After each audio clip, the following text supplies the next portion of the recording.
Another valid rule of inference is called denying the consequent, the law of contraposition, or modus tollens. If P then Q, not Q, therefore not P. If someone is a woman, then she is mortal.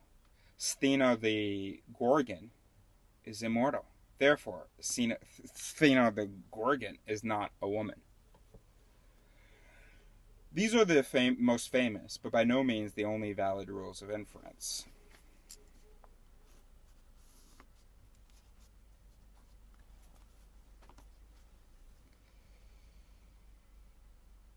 From the time Aristotle first formalized logic until the late 19th century, when it began to be mathematized, logic was basically a taxonomy of the various ways one may or may not deduce conclusions from various collections of premises. For example, there is the valid but mostly useless disjunctive addition, premise P, conclusion P or Q. Paris is in France. Therefore, Paris is in France, or unicorns exist. And there is the more useful disjunctive syllogism, or process of elimination. P or Q, not P. Therefore, Q. The victim was killed with a lead pipe or a candlestick. The victim was not killed with a lead pipe. Therefore, the victim was killed with a candlestick. According to a story, the logician Sidney Morgenbesser and his girlfriend underwent couples counseling, during which the bickering pair endlessly aired their grievances about each other. The exasperated counselor finally said to them, "Look, someone's got to change." Morgenbesser replied, "Well, I'm not going to change, and she's not going to change, so you're going to have to change."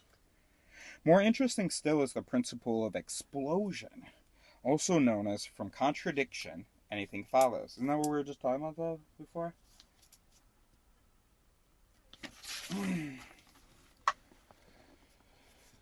P, not P, therefore Q. Suppose you believe P. Hextable is in England. Suppose you also believe not P. Hextable is not in England. By disjunctive addition, you can go from P to P or Q. Hextable is in England, or unicorns exist. Then, by this disjunctive syllogism, you can go from P or Q and not P to Q. Hextable is not in England, therefore unicorns exist. Congratulations, you just logically proved that unicorns exist. People often misquote Ralph Waldo Emerson as saying, "Consistency is the hobgoblin of little minds." In fact, he wrote about a foolish consistency, which he advised great souls to transcend. But either way, the put-down is dubious. If your belief system contains a contradiction, you can believe anything. Morgenbesser once said of a philosopher he didn't care for, "There's a guy who asserted both P and not P, and then drew out all the consequences."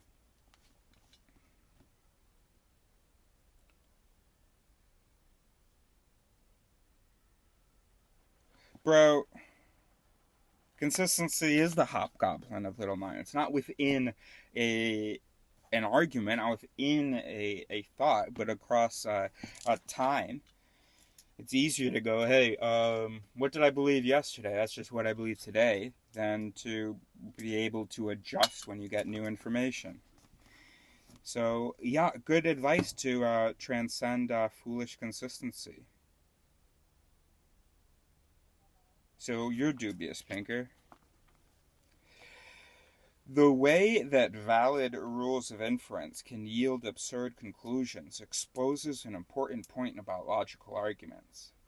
A valid argument correctly applies rules of inference to the premises. It only tells us that if the premises are true, then the conclusion must be true. It makes no commitment as to whether the premises are true, and thus says nothing about the truth of the conclusion.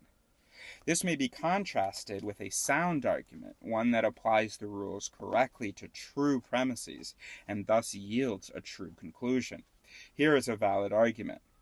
If Hillary Clinton wins the 2016 election, then in 2017, Tim Kaine is the vice president.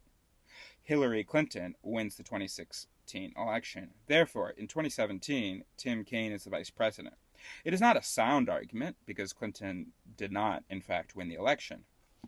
If Donald Trump wins the 2016 election, then in 2017, Mike Pence is the vice president. Donald Trump wins the 2016 election. Therefore, in 2017, Mike Pence is the vice president. This argument is both valid and sound. Presenting, because the premises were true. Both of the arguments were valid. From the premises, you would get those conclusions. But in the second case, the premises were actually true. Presenting a valid argument as if it were sound is a common fallacy. A politician promises, if we eliminate waste and fraud from the bureaucracy, we can lower taxes, increase benefits, and balance the budget. I will eliminate waste and fraud. Therefore, vote for me and everything will be better.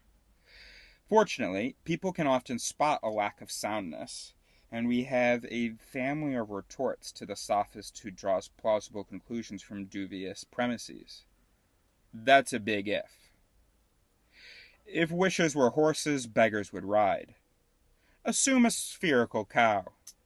Among scientists, from a joke about a physicist recruited by a farmer to increase milk production. That just tickled me.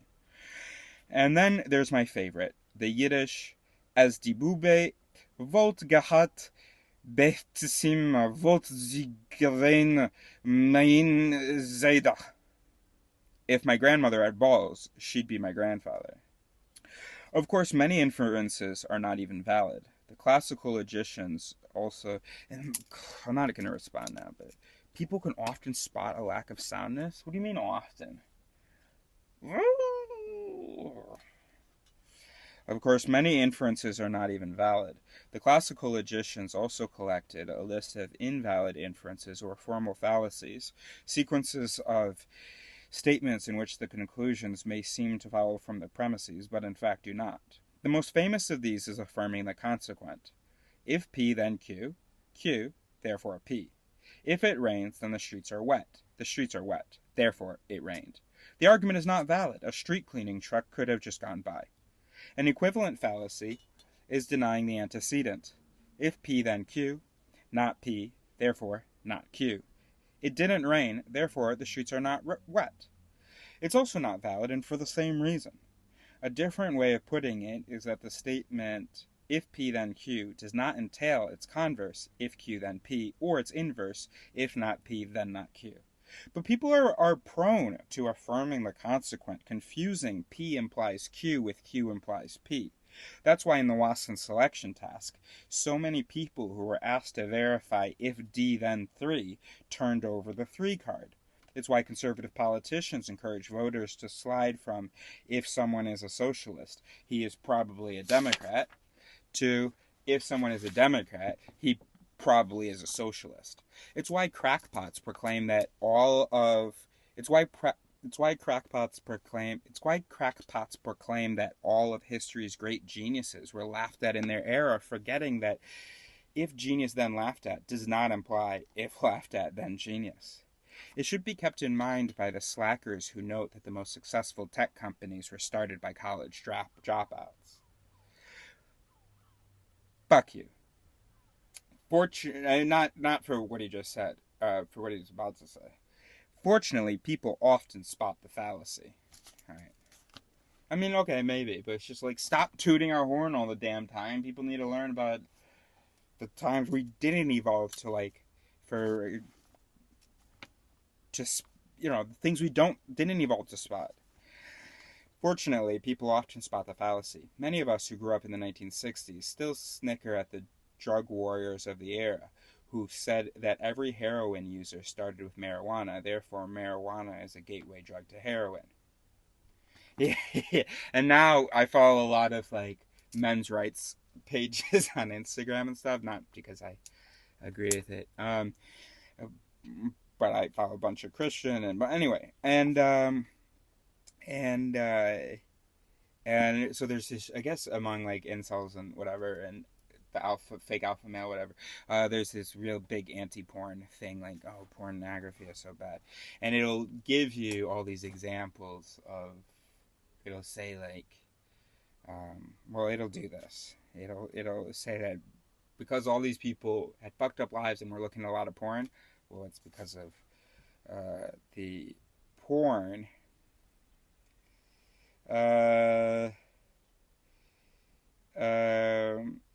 And that the porn is a gateway to that.